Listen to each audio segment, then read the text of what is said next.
पीले दांत वाली बहू। रंजना कभी ब्रश नहीं करती थी। उसे कितनी बार उसके माँ बाप ने डांटा, लेकिन उसका कोई असर उस पर होता ही नहीं था, जिस कारण से उसके दांत पीले पीले हो जाते हैं। शादी के बाद अरे बहू, वैसे तो तुझ में कोई कमी नहीं है, पर तेरे दांत इतने पीले कैसे हैं बेटा? कैसे मतलब? कोई सर्जरी थोड़ी ना कराइए। वो तो क्या नाम, मैं ब्रश नहीं करती थी तो पीले हो गए। अब क्या करूं? आप कहें तो लाल करवा लूं या फिर काले? यार ये क्या है, क्यों माँ से लड़ रही हो? लड़ रही हूँ? अरे मैं लड़ रही हूँ या ये बोल रही है कि दांत पीले हैं, पीले? अरे तपस्या थोड़ी ना की है इन्हें पीले करने के लिए। बकायदा ब्रश नहीं किया है 20 साल तक, तब जाकर। छी, कैसी बात कर रही हो? ये उस वक्त तो पीले नहीं थे जब हम लोग तुम्हें देखने आए थे। अरे तब साफ करवा लिया होगा डेंटिस्ट के पास जाकर। अब देखो कैसे पीले पीले लग रहे हैं। रंजना सास की तरफ गुस्से से देखती है। फिर शुरू हो गई पीले पीले पीले। अरे पीले तो तब भी थे जब मेरे हाथ का रसगुल्ला उड़ा उड़ा कर खा रही थी और बोल रही थी, लड़की नहीं गुणों का खजाना दे रहे भाई साहब। अब वो लोग करते भी तो क्या करते, पीले दांत वाली बहू पल्ले पड़ी थी तो झेलना तो था ही। एक दिन कीर्तन में रंजना गाना गा रही थी। अरे कमला बहन, माँ का द्वार है, यहाँ तो सब शुद्ध होकर आते हैं, फिर अपनी बहू को ब्रश भी नहीं करवाती तुम। दूर से पीले पीले दांत भक्ति में बाधा उत्पन्न कर रहे हैं।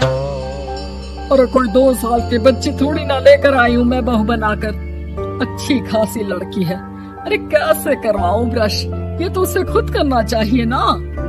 अब माँ बाप तो इसके जैसे तैसे निपटा दिए, ये नहीं सोचा कि सास कैसे संभालेगी। सास बहू को लेकर घर आ जाती है, लेकिन सोच लेती है कि अब इसे लेकर कहीं नहीं जाएगी। अगले रोज बहू कहती है, अरे क्या हो गया, मंदिर नहीं जाना क्या? कीर्तन का वक्त हो रहा है। मेरी मधुर वाणी से कान्हा जी जागते हैं और सोते हैं। आप तो जानती है ना उनकी भक्ति में कितना मन लगता है मेरा। वो क्या है ना, तबीयत ठीक नहीं लग रही है मेरी, आराम करूंगी मैं। तबीयत ठीक नहीं लग रही? अभी तो मिथुन के गाने पर नाच रही थी आप, और अब बोल रही है कि तबीयत ठीक नहीं लग रही। अरे भक्ति में मन लगा लो सासू माँ, ऊपर जाना है, क्या मुंह दिखाओगी आप? हाँ? सास को बहू की बात पर गुस्सा आ जाता है। मैं क्या मुंह दिखाऊंगी, इसकी चिंता तो ना कर, समझी? अपने मुंह की चिंता कर, जो ये पीले पीले दांत लेकर हर जगह पहुंच जाती है। पता है लोग कितना मजाक बनाते हैं। ना जी ना, मैं नहीं जाना कहीं तेरे साथ। तो ये बात है, कोई ना, मत जाओ, मैं अपने कमरे में ही बैठकर भक्ति कर लूंगी। ऊपर वाला दांत थोड़ी ना देखता है, मन देखता है, भावना देखता है। और अरे बस बस, तू सब कुछ दिखा, बस ये सफेद चमकदार दांत ना दिखाना किसी को, है? जा यहाँ से। बहू को सास की बात का कोई फर्क नहीं पड़ता, वो तो जैसी थी वैसी ही रह जाती है। सुबह नहाकर किचन में खाना बनाना, फिर खाना खाना, कीर्तन भजन करना और सो जाना। एक दिन, माँ जी मैं सहेली के घर जा रही हूँ, शाम को लेट आऊंगी। ओहो, तो जाना, मैंने कौन सा तेरी आरती करनी है घर पर बैठकर। रंजना सहेली के घर जाती है, जहाँ वो पार्टी में जाने की तैयारी कर रही होती है। अरे शिखा, कहाँ जाने की तैयारी कर रही है? मैं गलत वक्त पर आ गई क्या? अरे नहीं यार, उल्टा सही वक्त पर आ गया। मैंने ये साड़ी और ज्वेलरी निकाली है यार, शाम को इनके ऑफिस की एक पार्टी में जाना है। बताना कैसा लग रहा है ये सब? नहीं यार, इस ड्रेस के साथ तो वो वाली ज्वेलरी अच्छी लगेगी। हाँ हाँ सही बोल रही है, मैंने ध्यान ही नहीं दिया। वैसे तो हमेशा से मस्त फैशन सेंस रखती है। तो बड़ा जाती होगी ना पति के साथ पार्टी में। रंजना कुछ नहीं बोलती, बस सोचती है कि यार काश ये बात सही हो जाती, पर मैं क्यों नहीं जाती पार्टी में? क्या इन लोगों की कोई पार्टी होती नहीं होगी? रंजना घर आती है और रात में पति से सवाल करती है, एक बात बताइए, आप मुझे किसी पार्टी में क्यों नहीं ले जाते? क्या आपके यहाँ ऑफिस में पार्टी नहीं होती? पति बेचारा क्या कहता कि दांत पीले हैं तुम्हारे इसलिए। अरे कोई पार्टी होती नहीं हम लोगों के ऑफिस में, तो कहाँ से लेकर जाऊं? और मार्केट, मॉल, कहीं वीकेंड घूमना, कहीं तो। अरे यार सारे हफ्ते में एक छुट्टी मिलती है, तो सोचता हूँ कि आराम ही कर लूं। क्यों? रंजना मन मार के रह जाती है।